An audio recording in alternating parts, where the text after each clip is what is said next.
इसमें थोड़ा सा मैं मज़ीद कंटिन्यू करूँगा। इसमें चैप्टर 65 पुराणक लॉ,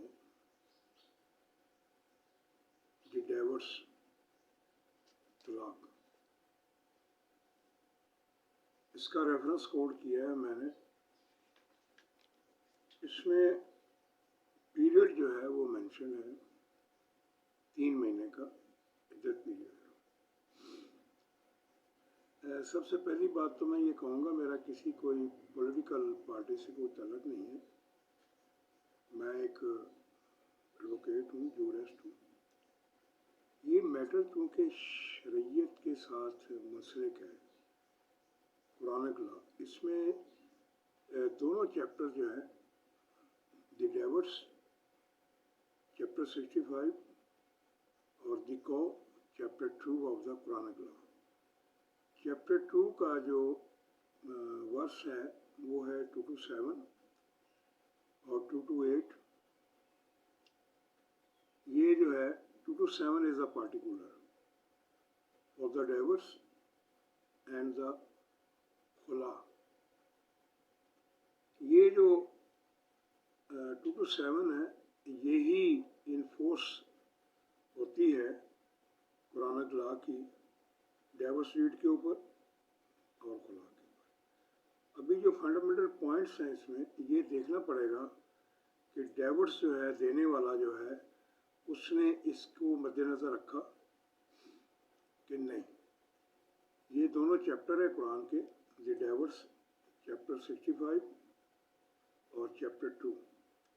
अब चूँकि चैप्टर 2 जो है कौ, द कौ यानी सूरत बकरा, ये पहले हुआ है। ये दोनों मदीना में ही अहकामात नाज़िल हुए हैं और डाइवर्स जो है 65 ये बाद में अहकामात आए सूरत बकरा के बाद। तो इन दोनों को आप कंसोलिडेट करेंगे तो तब ये मैटर सामने आएगा। इद्दत पीरियड का जो जिक्र है वो 65 द डाइवर्स यानी तलाक चैप्टर में है 3 महीने का, और उसमें ये जिक्र है इसका 65 आयत नंबर 4। ये मैं पढ़ता हूँ अंग्रेज़ी में।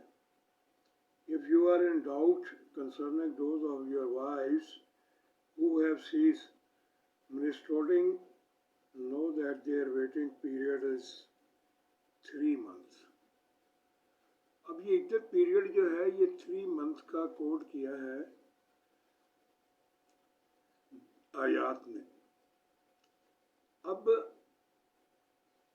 हमारा जो एक्ट है 1961 फैमिली कोर्ट एक्ट, इसका अंडर सेक्शन 7 है, तलाक देने का तरीका बताया है 7 में कि आपने तलाक जो है वो कैसे देनी है। पूरा प्रोसीजर है कि तलाक देने के बाद आपने आर्बिट्रेशन काउंसिल को रजू करना है।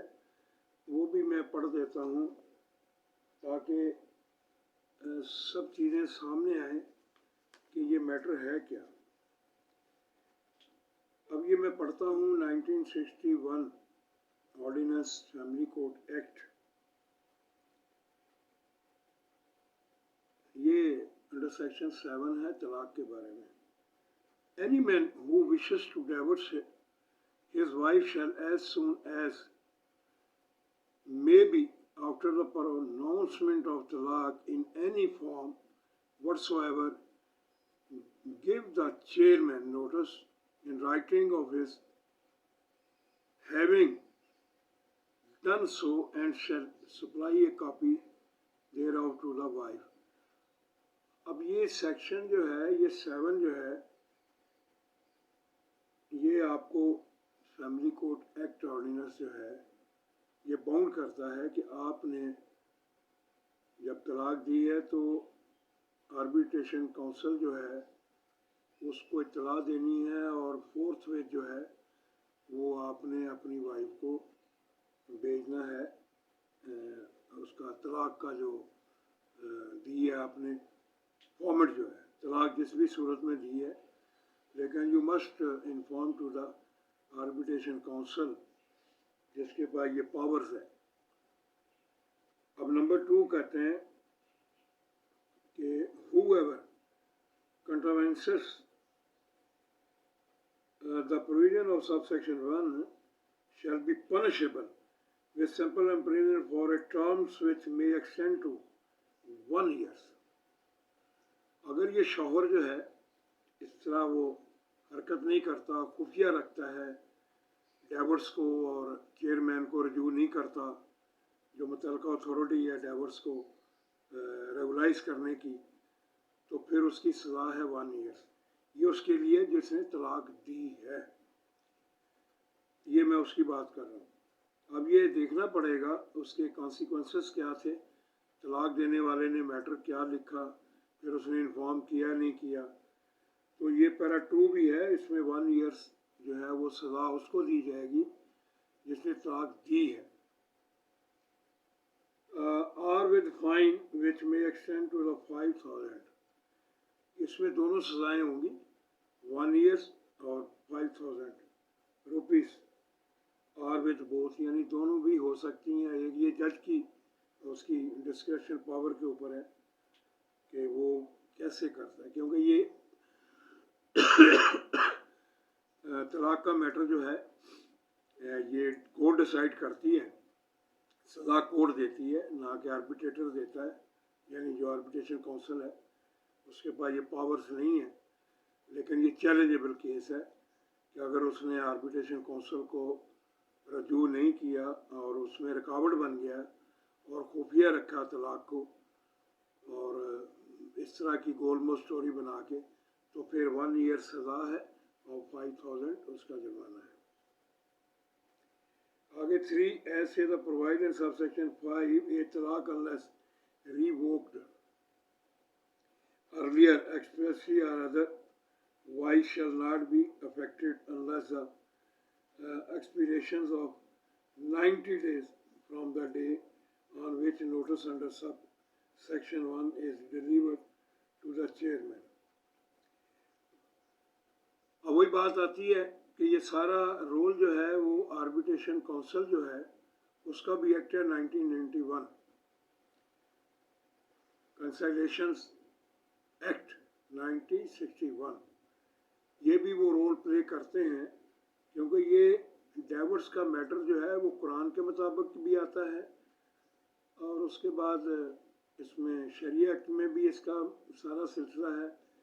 फिर फैमिली ऑर्डिनेंस 1961, रूल जो है 1962 फैमिली रूल्स बने हुए हैं, इसमें ये चाहता है। इसलिए ये कॉन्ट्रैक्ट होता है, यानी निकाह मीन्स कॉन्ट्रैक्ट, अरबक वर्ड निकाह है, ये कॉन्ट्रैक्ट होता है। ये फिर कॉन्ट्रैक्ट एक्ट के अंडर भी आता है। इसमें टर्म एंड कंडीशन होती हैं कि निकाह में क्या क्या हुआ था, यानी क्या क्या टर्म एंड कंडीशन लिखी गई थी, और डाइवोर्स डीड जो है वो उसके मुताबिक जो है वो दी जाती है। उसमें हक महर है, डॉरी है, यानी मुअज्जल गैर मुअज्जल क्या हुआ क्या नहीं हुआ। तो तलाक ऐसे उठा के दे देना तो ये गले में आ जाता है, ये कॉन्ट्रैक्ट है मियाँ बीवी के दरमियान, और इसकी अगर टर्म एंड कंडीशंस आपने फुलफिल नहीं की तो हस्बैंड जो है वायलेट कर गया है तो उसके लिए 1 ईयर्स पनिशमेंट है, इम्प्रिजनमेंट। अब मैं पैरा 4 पढ़ता हूँ। Within 30 days of the receipt of the notice under subsection 1 the chairman shall constitute an arbitration council for the purpose of bringing about reconciliations between the parties, and the arbitration council shall take all steps necessary to bring about such reconciliations। अब ये 3 महीने का period इसमें है, ये notice देगा chairman arbitration council जो है। ये बताना चाहता हूँ कि ये 3 महीने जिसमें तलाक रजी ही होता है। जब तलाक रजी है तो ये 3 महीने के पीरियड में आर्बिट्रेशन काउंसिल जो है वो पूरी कोशिश करेगी कि इनको रीज्वाइन किया जाए, क्योंकि कुरान की आयत इसमें इन्वॉल्व है। चैप्टर 49 मैंने ऑलरेडी जिक्र किया है कि उसकी जो आयत नंबर 10 है, अल्लाह ताला हुक्म देता है कि कंप्रोमाइज़ कराओ आपस में, कंप्रोमाइज़ का हुक्म है। और इसी चैप्टर 49 की आयत नंबर 9 में अल्लाह ताला कहता है जो गलत है उसको ठीक करो और जो सही है उसका साथ दो। फिर 6 आयत नंबर आप सल्लल्लाहु अलैहि वसल्लम को हुक्म दिया अल्लाह ताला ने कि इससे पहले कि आप अपने फैसले के ऊपर पछताएं, आप ऐसा फैसला कर दें या ऐसी डिग्री कर दें या आप ऐसा ऑर्डर कर दें, हुक्म दे दें कि वो बाद में उसके साइड इफ़ेक्ट हों, तो आप उसको अच्छे तरीके से चारों एंगल से देखें। ये देखें, Quranic law is the superior law. अब ये मुख्तलिफ लोग कोट कर रहे हैं, कोई कह रहा है जी ये ऐसे नहीं है, ऐसे है, वैसे नहीं है, वैसे है। तो ये this is the wrong procedures. Sharia act जो है इसमें इन्वॉल्व है 1991। मैंने पहले भी बताया article 03 the supremacy of the Quranic law. इसमें ना सुप्रीम कोर्ट के ऑर्डर्स को माना जाएगा, ना शरीयत कोर्ट के ऑर्डर को माना जाएगा। अगर शरीयत कोर्ट ने कोई कुरानिक लॉ के एंटी फैसला दिया है तो उसको नहीं माना जाएगा, कुछ भी हो जाए। लेकिन शरीयत कोर्ट ऐसा फैसला नहीं देती जो एंटी कुरानिक लॉ और मोहम्मदन लॉ हो। तो मैं ये चीज़ें बताऊंगा, फिर उसके बाद बता रहा हूँ कि इसमें इन्वॉल्व है फैमिली कोर्ट ऑर्डिनेंस 1961। तो फैमिली लॉ जो है, ख़ानदानी कवानीन। फिर इसमें मुस्लिम फैमिली लॉ ऑर्डिनेंस 1961 के बाद आपका जो लॉ है वो हमारा आ जाता है फैमिली कोर्ट एक्ट 1964। अब 1964 जो है उसको मद्देनज़र रखते हुए अदालत फैसला करती है, वो है खुला की सूरत में। तो वो उसका जो है 21B, ये भी आर्बिट्रेशन काउंसिल को ही डिग्री करने के बाद केस जाता है अंडर सेक्शन 21B। ये ऑर्डिनेंस जो अपना हमारा एक्ट है 1964 का कोर्ट एक्ट, ये भी जब डिग्री हो जाता है तो ये भी आर्बिट्रेशन काउंसिल में औरत रजू करती है खुला के बाद, ताकि उसका 3 महीने का पीरियड जो है according to the Quranic law under chapter 65 the diversity और अंडर चैप्टर 2 वर्स 2 to 7 ये मीट करता है कुरान के साथ। तो ये मैं कहना चाह रहा हूँ कि इसको इद्दत पीरियड जो है ये लाजमी है। अब इसमें कंसल्टेशन एक्ट 1961 जो है वो इन्वॉल्व हो गया है। अब उसमें CRPC अंडर सेक्शन 4 जो है वो सामने आ गया है कि ये कॉग्नाइजेबल ऑफेंस की तरफ ये गया है। तो उसमें अब मुझे नहीं पता कि वो क्या जजमेंट हुआ है। अगर ये डिग्री सामने हो तो फिर बंदा उसके ऊपर बात करे। मैं कराची में बैठा हूँ, लेकिन मैं पहले भी बता चुका हूँ कि मेरा किसी पार्टी से कोई तल्लुक़ नहीं है। ये सब मुसलमानों को यानी दीन इस्लाम के दाइयों को इनको देखना चाहिए कि जो हमारे जो फैमिली कोर्ट एक्ट जो है 1964 जो कोर्ट से रिलेटेड है, कोर्ट इसके ऊपर फैसले करती है। इसके टोटल अंडर सेक्शन 24-25 है, जिसमें सारे प्रोसीजर्स दिए हुए हैं। मेंटेनेंस का है, dissolution of marriage by way of khula है, लेकिन वे भी मरून मिन्नत है आर्बिट्रेशन काउंसिल के, क्योंकि आर्बिट्रेशन काउंसिल जो है वो ही एम्पावर्ड है। वो जब तक सर्टिफिकेट इशू नहीं करती 3 महीने का, तो ये तलाक़ रजी ही रहेगी, तलाक़ बाइन में नहीं जाएगा केस। तलाक़ बाइन उस वक्त होता है जब ये चेयरमैन अपना सर्टिफिकेट इशू कर देता है। तो मैं ये हम्बल सबसे रिक्वेस्ट करता हूँ कि बजाय ये इतना ज़्यादा शोर करने से बेहतर ये है कि रजू किया जाए आर्बिट्रेशन काउंसिल को, क्योंकि ये सर्टिफिकेट अगर उन्होंने नहीं लिया है तो फिर भी ये वायलेशन बनती है। निकाह जो है वो बातल और फाकस में जाएगा, लेकिन ड्यूरिंग द इद्दत पीरियड अगर निकाह हो भी गया है तो वो आफ्टर पीरियड जो है वो उसकी वैलिडेशन हो जाती है, लेकिन ये वायलेशन ऑफ कॉन्ट्रैक्ट है इस्लामिक लॉ के, क्योंकि इसमें कुरानिक लॉ के 2 चैप्टर इन्वॉल्व हैं। फिर इसमें तलाक का जो प्रोसीजर अडॉप्ट किया गया है अंडर 227 वो वायलेट हो रहा है, कुरानिक लॉ की एज वायलेट हो रही है। ये ठीक नहीं है, लेकिन जो पनिशमेंट है वो गलत है। पनिशमेंट नहीं 7 साल हो सकती, क्योंकि इसमें पीरियड जो है दिया हुआ है मुस्लिम फैमिली लॉ ऑर्डिनेंस 1961 में, और ये केस इसी के तहत ही चलेगा। मुस्लिम फैमिली लॉ ऑर्डिनेंस 1961 जो है इसको मद्देनज़र रखेगा जज या फैमिली कोर्ट, और एक्सरसाइज करेगी जो प्रोसीजर्स दिया हुआ है फैमिली कोर्ट एक्ट 1964 के तहत।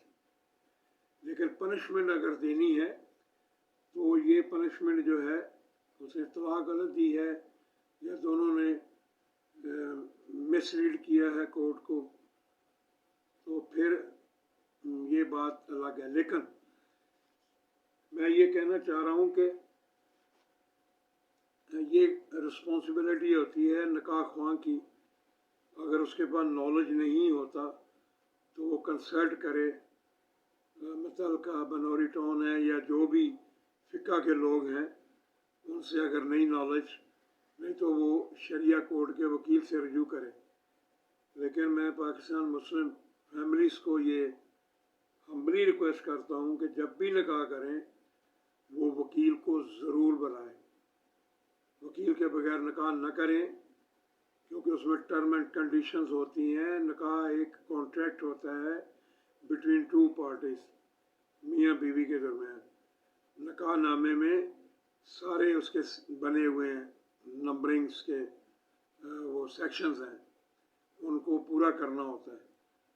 अब चूँकि मुझे पता नहीं इस केस के बारे में तो मैं राय नहीं दे सकता, लेकिन सज़ा जो है वो फैमिली कोर्ट ऑर्डिनेंस 1961 के तहत होगी। वो अगर वायलेशंस हुई है कुरानिक लॉ की और वो फैमिली कोर्ट देगी, लेकिन 7 साल सज़ा किसी भी सूरत में नहीं है। हाँ, इस सूरत में है कि अगर ये अलाइव हुआ है कैंसलेशंस एक्ट 1991, वो भी कोर्ट उसको मद्देनज़र रखेगी, लेकिन आर्बिट्रेशन काउंसिल के पास पावर्स नहीं है, वो सिर्फ जुर्माना कर सकती है उस एक्ट के तहत। कैंसलेशन एक्ट 1991 इन्वॉल्व है। तो इस केस को देखा जाए और इसको अपील में ले जाया जाए। अगर फैमिली कोर्ट ने दी है सज़ा तो इसको डिस्ट्रिक्ट जज के पास ले जाया जाए या हाई कोर्ट, ये उसमें प्रोसीजर दिया हुआ है फैमिली कोर्ट एक्ट 1964 में, तो उसको बुरुए कार लाते हुए अपील की जाए कि किसके पास अपील का इख्तियार है। अब चूँकि मैं कराची में हूँ, मुझे पता नहीं इसके बारे में कि ये सज़ा फैमिली कोर्ट ने दी है या फैमिली कोर्ट ने दी होगी, डेफिनेटली फैमिली जज ने इसके, लेकिन ये एक्सरसाइज नहीं किया, ये उसको अलाउ नहीं करता कि वो वायलेट करे फैमिली कोर्ट ऑर्डिनेंस को। फैमिली कोर्ट ऑर्डिनेंस जो है दैट इज़ वेरी क्लियर, उसमें अंडर सेक्शन 7 है, उसको इम्प्लीमेंट करना चाहिए। उसमें प्रोसीजर दिया हुआ है दोनों पार्टीज़ को कि किस तरीके से डील करना है, लेकिन ये आर्बिट्रेशन काउंसिल जो है यही एम्पावर्ड है। तो मैं ये कहना चाह रहा हूँ कि ऐसे फैसलों में बड़ा सोच समझ के कदम उठाना चाहिए, और ये शरई मामला होता है और कुरान की ये दोनों चैप्टर जो है इसमें इन्वॉल्व हैं, चैप्टर 2 और चैप्टर 65 द डाइवर्स, उसमें पीरियड 3 महीने का दिया हुआ है आयत 4 में। तो ये मेरे पास कुरानिक लॉ भी पास है, तो ये थोड़ा सा इन चीज़ों को देखा जाए। और मैं ऑल फैमिलीज़, मुस्लिम फैमिलीज़ को कहूँगा कि जब भी रस्म निकाह किया जाए, आप किसी भी एडवोकेट को बुलाएं। एडवोकेट जो है वो कानूनदान होता है, और उसको शादी में शरीक करें और उसके बगैर निकाह ना करें। अभी मेरी नज़र में, दिस इज़ माई ओपिनियन, कि निकाह करने वाले ने ही गलती की है, इनकी गलती नहीं है। अगर उसको नॉलेज होता तो वो आर्बिट्रेशन काउंसिल का सर्टिफिकेट उसमें कोड करता, मुतलका जो तलाक याफ्ता औरत है, फिर वो निकाह करता। लेकिन चूँकि गलती इंसान से होती है, लेकिन ये कोई इतना बड़ा इशू नहीं है ये कि जी निकाह फासक हो गया या निकाह जो है वो हो गया। ये वायलेशन कॉन्ट्रैक्ट की ज़रूर हुई है, कुरानिक लॉ की आयात की वायलेशन हुई है, लेकिन कुरानिक लॉ की ही आयात इसको ठीक करने का भी हुक्म देती है, जो मैं आपको बता रहा हूँ। दी कंप्रोमाइज़, इसमें चैप्टर 49 इन्वॉल्व हो गया है। अब दोनों ने गलती की है, जिसने भी इन दोनों में गलती की है, अंडर वर्स 9 पे दोनों को देखा जाए। ये कुरान क्या चैप्टर 49 की बात कर रहा हूँ, 49 की आयत नंबर 9 को एक्सरसाइज किया जाए कि दोनों में से गलती किसने की है। अब गलती तो हुई है निकाह ख्वां से, लेकिन इसको अल्लाह ने हुक्म दिया है कि कंप्रोमाइज़ करा दो। अब 10 जो है आयत, उसको एक्सरसाइज कर दें इसके ऊपर और कंप्रोमाइज़ करा दें। जब कंप्रोमाइज़ हो जाता है तो कोर्ट इज़ अ बाउंड, ये कंप्रोमाइज़ को कंसिडर करें और इस कंप्रोमाइज़ को करने के बाद ये सज़ा ख़त्म कर दी जाए। ये दो पार्टीज़ का है, प्लस जिसने गलती की है। अब तलाक देने वाले की गलती है कि उसने चेयरमैन आर्बिट्रेशन काउंसिल को रजू क्यों नहीं किया, उसने प्रोसीजर क्यों नहीं अडॉप्ट किया। अगर उसने ये प्रोसीजर अडॉप्ट किया है तो इसके बावजूद भी अगर निकाह हुआ है तो निकाह करने वाले की गलती है, ना कि उन मियाँ बीवी की गलती है। मेरा कोई तल्लक इमरान खान से नहीं है। मैंने पहले भी कहा है कि मैं किसी पार्टी से मेरा कोई तल्लक नहीं। Being a Muslim, this is my responsibility as a advocate and jurist to lead my Muslim communities. कि आप निकाह करते वक्त वकील को ज़रूर बुलाएं। निकाह ख्वां को बाज़ दफ़ा पता नहीं होता, और मैं बेशुमार केसेस ऐसे देखे हैं कि जिसमें ये ड्यूरिंग द इद्दत पीरियड जो है वो कर देते हैं। उसके बाद डाइवर्स डीड के मैंने बताया है कि डाइवर्स जो है ये तलाक़ बाइन और तलाक़ रजी है। रजी तलाक 3 महीने के अंदर अंदर रहती है, इसमें निकाह की ज़रूरत नहीं होती, निकाह फासक या बातिल नहीं होता, रजी में रजू किया जा सकता है। ये अहकामात अल्लाह ताला के हैं, इनको हम डिनाई नहीं कर सकते। Quran law is the commandments of Allah. तो ये मैं चूँकि एक कानूनदान हूँ, शरीयत कोर्ट में केसेस ये ले जाएं, इसको अगर करना है तो शरीयत कोर्ट में ले जाएं, इसको चैलेंज करें।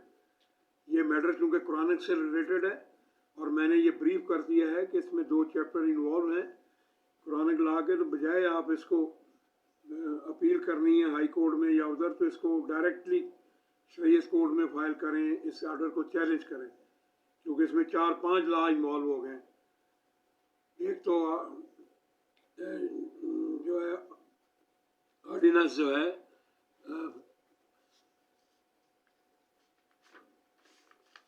फैमिली ऑर्डिनेंस है, मुस्लिम फैमिली लॉ ऑर्डिनेंस जो है 1961, ये अंडर सेक्शन 7 इन्वॉल्व है। और उसके बाद इसमें फैमिली कोर्ट एक्ट 1964 इन्वॉल्व है और आर्बिट्रेशन एक्ट 1961 इन्वॉल्व है। और उसके बाद chapter 49 the Quranic law, this is the superior law 229 involve है।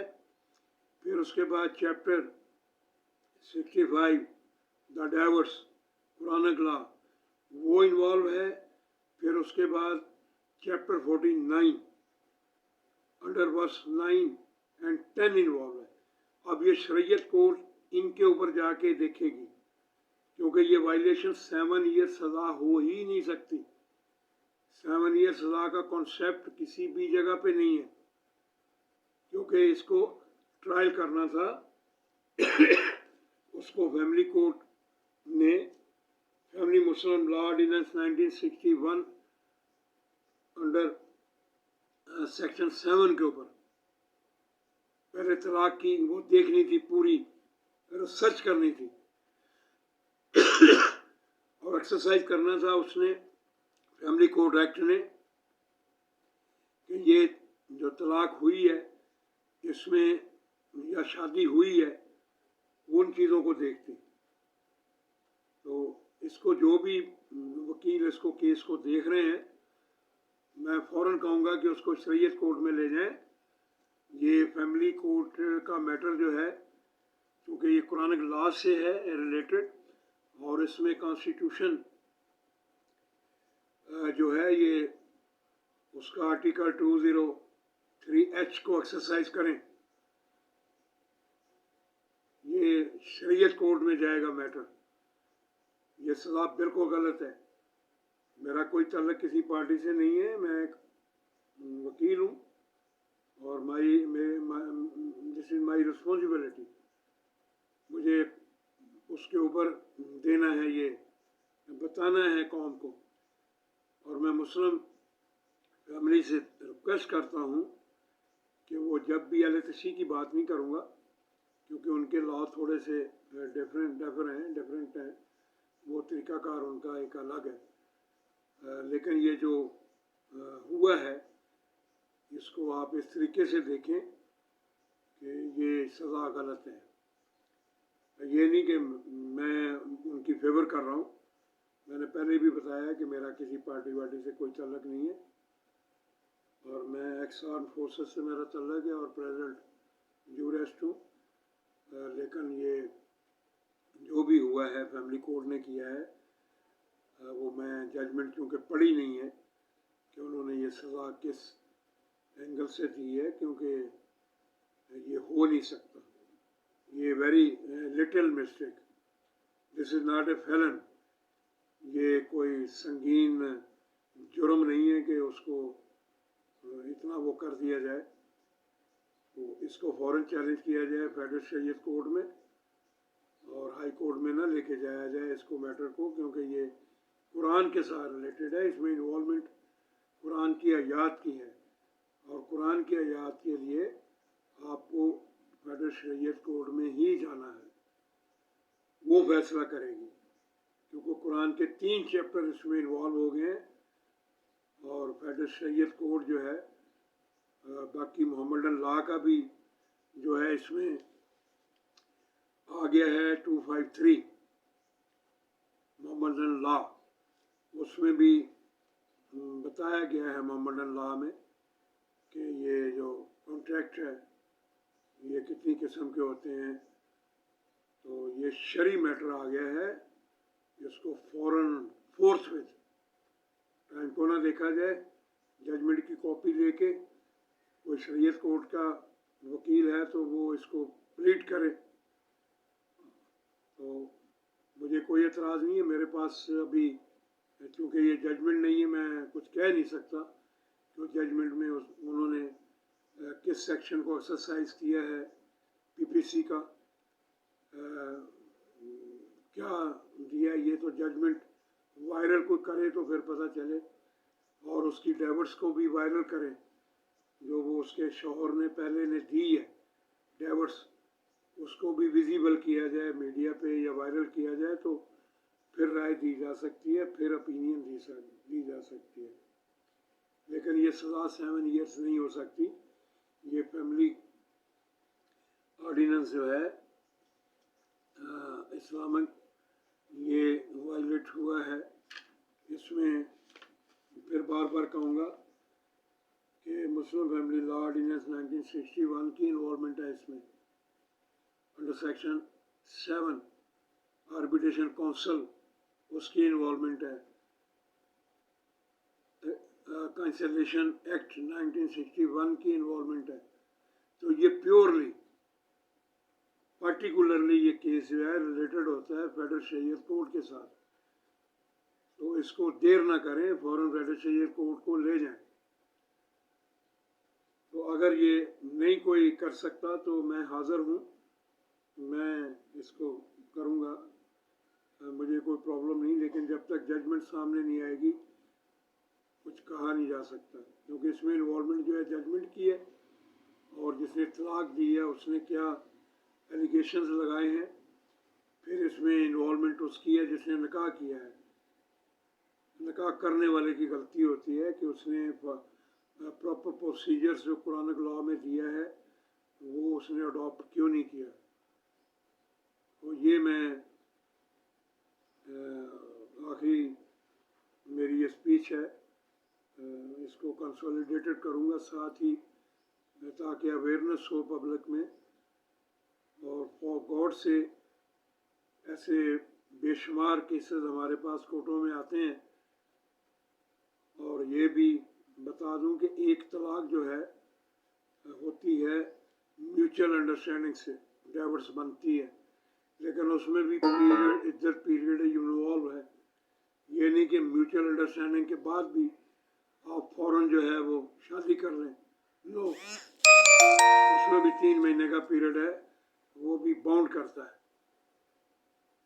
तलाक किसी भी सूरत में दी जाएगी तो उसमें पीरियड 3 महीने का है, under chapter 65 the divorce Quranic law का।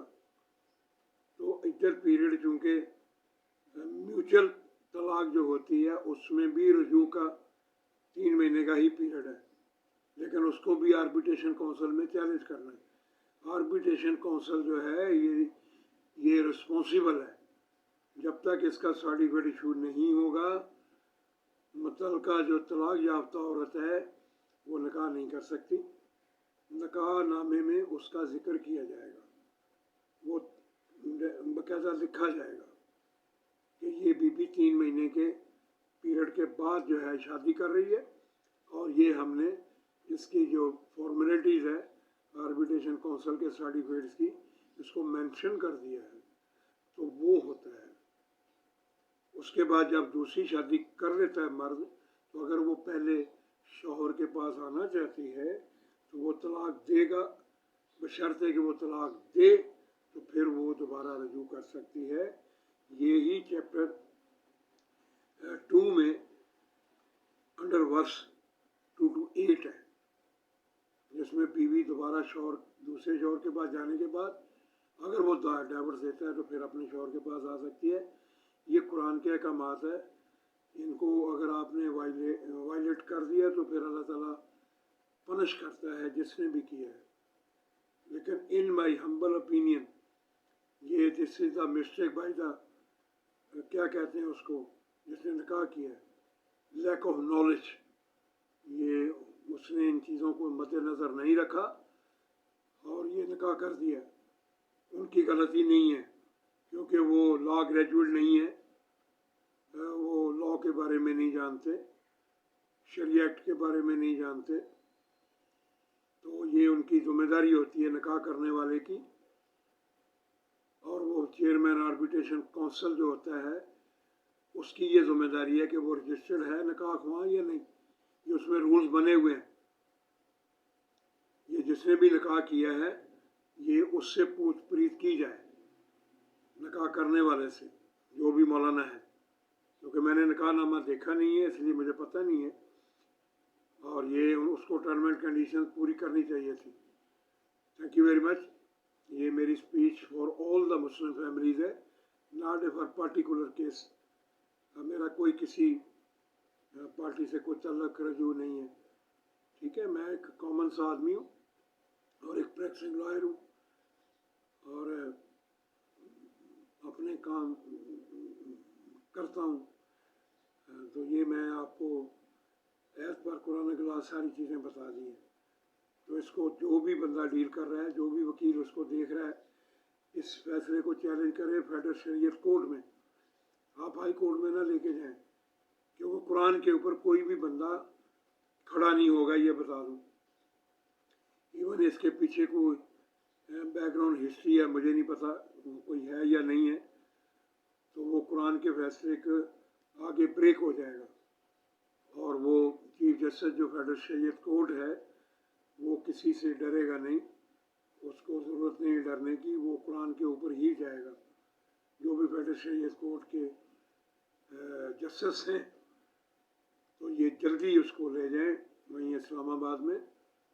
और अगर मेरी कोई कहीं हेल्प की ज़रूरत है तो मेरा नाम है चौधरी अब्दुल जब्बार कम्बो एडवोकेट, कराची में एज ए प्रैक्टिसिंग लॉयर हूँ, है तो पूरे पाकिस्तान में जाता हूँ। तो मेरा नंबर है 0333378336, ये मेरा मोबाइल नंबर है। फिर दोबारा रिपीट कर देता हूँ 0333378336। तो मैं इसको प्लीड करूँगा फेडरल शरीयत कोर्ट में। मैं कराची में एज ए हाई कोर्ट में प्रैक्टिसिंग लॉयर हूँ, लॉयर कोर्ट में फेडरल शरीयत कोर्ट में देखता हूँ मैटर कुरानिक लॉ के। फिर उसके बाद फतवा, अब इसको फतवा आलमगीरी में भी आप लेके जाएंगे तो वो भी मैं आपको नेक्स्ट उसमें बताऊँगा। इसमें फतवे भी हैं बहुत सारे, लेकिन हमें सुपीरियर लॉ को देखना है कि सुपीरियर लॉ की कमेंडमेंट्स जो हैं अल्लाह की वो क्या कहते हैं। फतवे जो है वो फतवा भी राय होता है, फतवा का मतलब राय होता है, तो राय चैलेंज नहीं करती लॉ को। सुपीरियर लॉ कुरानिक लॉ है, जब कुरानिक लॉ ने डिक्लेयर किया हुआ है तो फिर बाकी जो है वो ज़रूरत नहीं पड़ती, बाकी राय होती है कि किस तरीके से कुरानिक लॉ को इम्प्लीमेंट करना है। ये मेरी स्पीच है for all the Muslim families. बार बार कह रहा हूँ कि जब भी निकाह करें बेटी का बेटे का टर्म एंड कंडीशन रखें, मुअज्जल गैर मुअज्जल इसमें डोर है, और इसके में कॉलम बने हुए होते हैं। ये प्रॉब्लम उस वक्त आते हैं जब तलाकशुदा औरत जो है निकाह करती है, क्योंकि उनको बड़ी जल्दी होती है। और बाकी इद्दत पीरियड अगर शौहर मर जाता है तो उसकी 4 महीने 10 दिन इद्दत पीरियड है। In case of the death फिर वो रजू कर सकती है।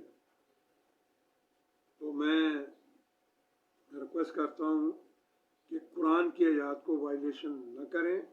जिसने भी किया है वो रेडी रहे, पनिशमेंट कुरान की आयत देती हैं तो कुरान के अहकामात की पैरवी करें। कुरान ने जो अहकामात दिए हैं उसको देखें। अगर इद्दत पीरियड में निकाह हो भी गया है तो कोई इतना बड़ा जुर्म नहीं हुआ, ये मिस्टेक है, ये गुनाह नहीं है, ये एक मिस्टेक है जिसको रेगुलाइज किया जा सकता है। ये कोई संगीन जुर्म नहीं है, इसकी रिकन्सिलेशन हो सकती है। ये आर्बिट्रेशन काउंसिल जो है ये उसको फाइन कर सकती है कि आपने ये हमारी इजाज़त के बगैर किया है। तो फैमिली कोर्ट में जो पनिशमेंट है वो दी जा सकती है। ये नहीं कि उठा के 7 साल का उसका जिक्र ही नहीं है, उठा के 7 साल कैद किसी जगह पे लिखा ही नहीं है। तो अब जजमेंट बंदा पढ़े तो फिर पता चले कि क्या किया। लेकिन Muslim family law ordinance 1961 involve है, इसमें सज़ा लिखी हुई है। इससे ज़्यादा सज़ा भी देनी है तो वो कोर्ट ही देगी, फैमिली जज ही देगा। तो ये मेरी स्पीच है। अगर इसमें ज़रूरत पड़ती है तो मैं हाज़िर हूँ, लेकिन मैं एज ए सियासतदान ना कोई, मैं पॉलिटिकल साइंटिस्ट हूँ, मैं सियासतदान नहीं हूँ, पॉलिटिशियन नहीं हूँ। मैं पढ़ाता भी हूँ और मेरे पास डिग्रीज जो है पॉलिटिकल साइंस की है, इंटरनेशनल रिलेशंस की है और जनरल हिस्ट्री पढ़ाता हूँ। और ये लेक्चर्स वगैरह चूँकि मैं थियस्ट हूँ, थियस्ट मीन्स के थियोलॉजिस्ट, कुरान के ऊपर बाकी मज़ाहिब के ऊपर और तालिब इल्म हूँ मैं रिलीजियस स्टडी का, लाइक ज़ाकिर नाइक। तो ये गॉड फिलोसफी है इसको मद्देनज़र रखा जाए कुरानिक लॉ को, क्योंकि every Muslim is bound to obey the orders of Allah, the commandments of Allah. This is superior law.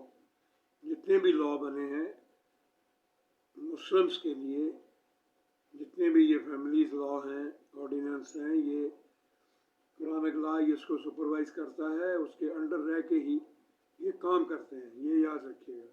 लेकिन जहाँ पे कंट्राडिक्शन होती है लैंड लॉ की और कुरानिक लॉ की, तो Quranic law is the superior law. वो मैंने पहले बताया है कि the sharia act 1991 under article 3 the supremacy of the Quranic law, उसके बाद कॉन्स्टिट्यूशन 1973 अंडर आर्टिकल 227 ये भी मोटिवेट करता है कुरानिक लॉ की तरफ। तो ये कुरानिक लॉ जब बीच में इन्वॉल्व होता है तो ये जितने भी लॉ हैं वो सीज हो जाते हैं।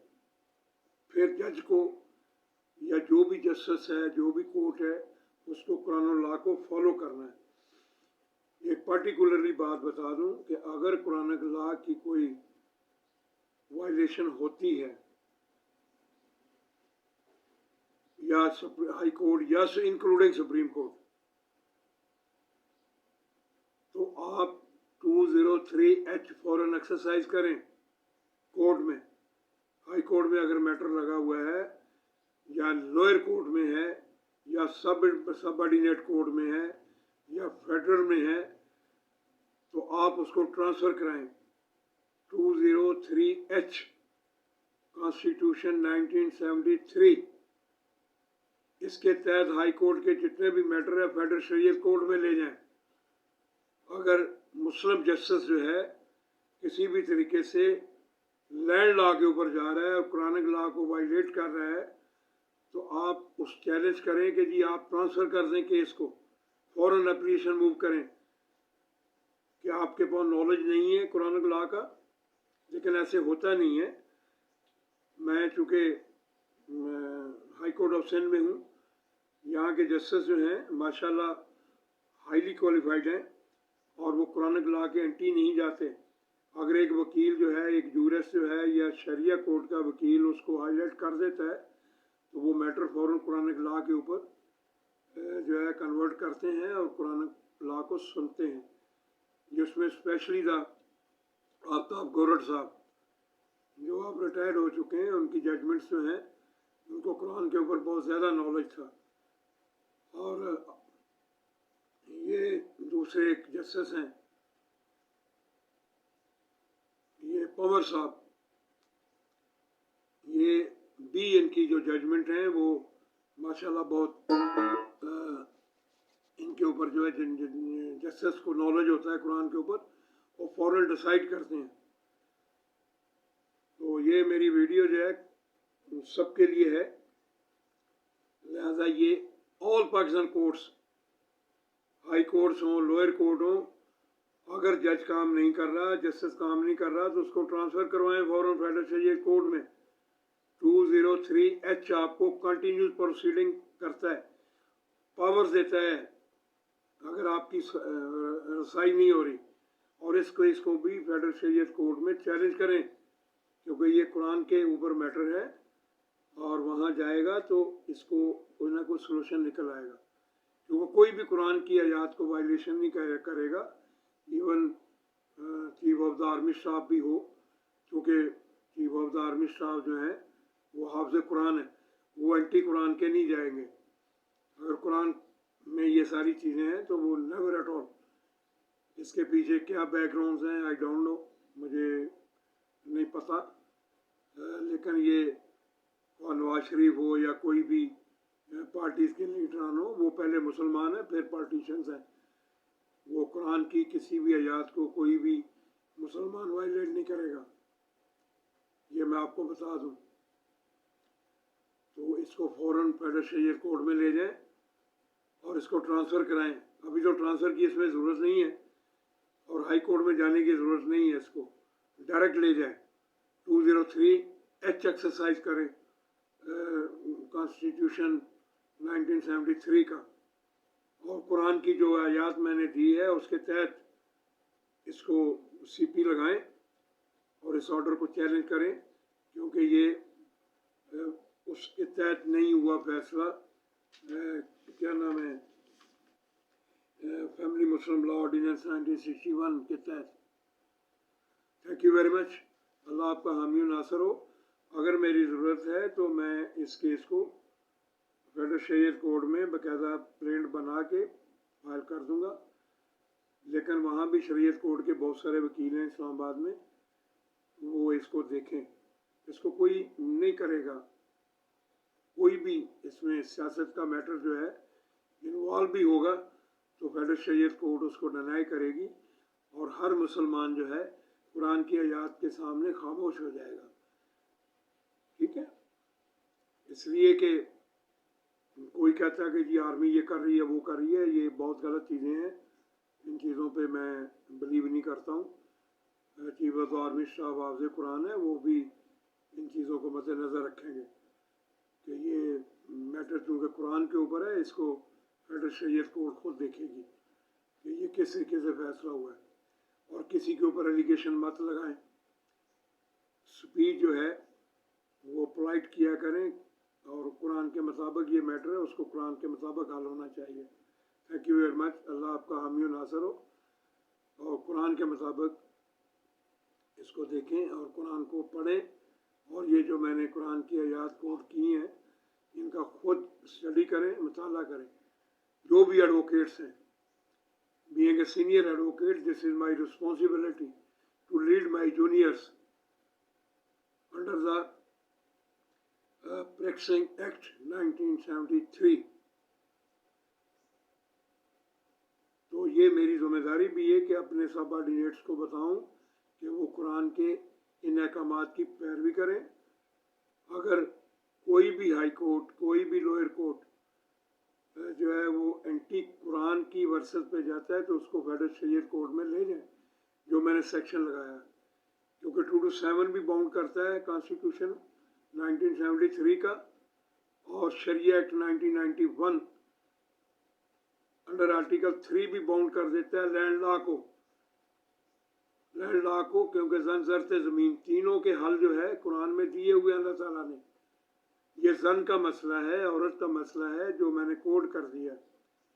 ये दोनों ही चैप्टर जो है औरत के मामलात को डील करते हैं, और बाकी जो वरासत का मसला है वो आप चले जाएं चैप्टर 2 सूरह नसा दी वुमेन ना चैप्टर 4, उसमें चले जाएं। उसमें एट 7 टू लेके वर्सेस 7 टू 14 ये डिक्लेयर करता है प्रॉपर्टी के बारे में। ठीक है, तो ये प्रॉपर्टी के भी मैटर इसमें जो आएंगे ये सारे हैं, लेकिन कॉन्ट्रैक्ट एक्ट को भी इन्वॉल्व रखें बीच में। कॉन्ट्रैक्ट जो है ये इस्लामिक लॉ में उसको देखा जाता है कि कॉन्ट्रैक्ट क्या हुआ। तो ये मैंने आज एक छोटा सा ब्रीफ दिया है, ये मेरी एक छोटी सी व्लॉग है, ये सब के लिए है। हमेशा पॉजिटिव सोच रखें, सच्ची बात करें, और झूठ को मत एक्सपोज करें ज़्यादा, क्योंकि मैं एक पॉलिटिकल साइंटिस्ट हूँ, मैं कोई पॉलिटिशियन नहीं हूँ, और ना ही इसको मेरी वीडियो जो व्लॉग है इसको करने की ज़रूरत है। सक्राब वो क्या कहते हैं, मैं कोई बिजनेसमैन नहीं हूँ।